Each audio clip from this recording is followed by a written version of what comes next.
elle est sortie du silence.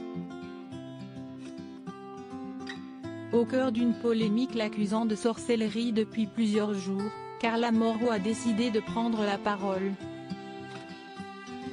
Invitée de l'émission Touche pas à mon poste ce lundi 8 mars, elle a souhaité rétablir sa vérité.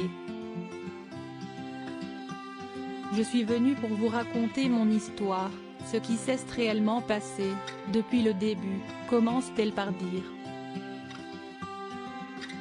J'ai consulté cette voyante à l'âge de 17-18e ans.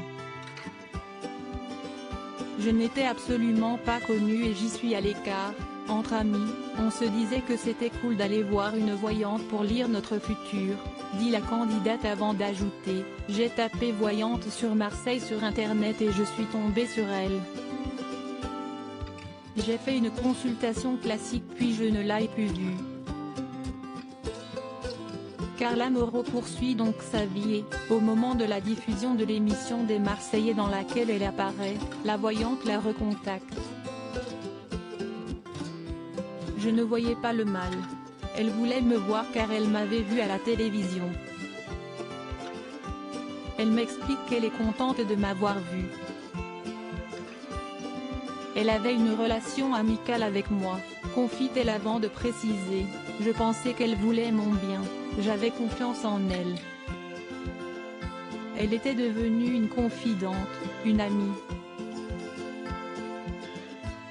Cette conversation marque le début d'une amitié qui va très vite se transformer en cauchemar.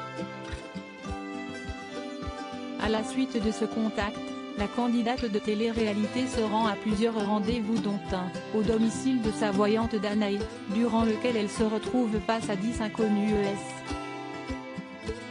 Elle était avec une dizaine de personnes et m'a dit, tu m'as dit que tu voulais réussir dans ta vie, gagner de l'argent. Je peux réaliser tout ça. Mais pour ça, il faut que tu me formules des choses, que tu me les dites. Elle me parle de dons qu'elle possède et j'ai la pression parce que j'ai 10 personnes autour de moi que je ne connais pas, confie Carla Moreau. Elle ne me laissait pas partir tant que je ne formulais pas les choses que je voulais, avoue-t-elle avant d'ajouter, à chaque fois, elle enregistrait les choses à mon insu. Elle m'a dit que je lui avais demandé ça et je lui ai affirmé que non.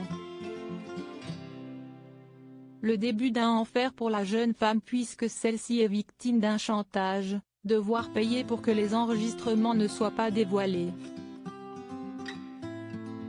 Je suis partie dans un engrenage, je ne pouvais plus faire machine arrière, conclut-elle. Ainsi, en seulement 4 ans, la voyante lui aurait extorqué 1,2 million d'euros. L'ouverture d'une enquête après avoir établi sa vérité au sujet de ces accusations, Carla Moreau, accompagnée de son avocat sur le plateau, a affirmé avoir déposé plainte il y a quelques jours contre les personnes à l'origine de ce calvaire. Pour rappel, une enquête était déjà en cours suite à la première plainte déposée par la famille de la jeune femme. La voyante devrait être de nouveau entendue par la police prochainement.